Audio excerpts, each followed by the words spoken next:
नमस्कार दोस्तों, medical hub में आपका स्वागत है। तो आज हम बात करेंगे जिड कप फॉर्मुलेशन के बारे में। जिड कप फॉर्मुलेशन दोस्तों एलेम्बिक कंपनी का सिरप आता है 133 रुपीज़ का।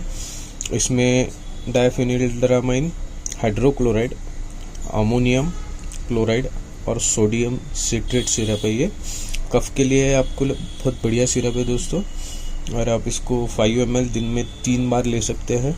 बहुत ही इफेक्टिव सिरप है। अगर आपको खांसी हो तो आप इसको कंज्यूम कर सकते हैं। Thank you so much for watching. अगर आपको ये वीडियो अच्छी लगी हो तो मेरे चैनल को सब्सक्राइब कीजिए और इस वीडियो को ज़्यादा से ज़्यादा शेयर कीजिए।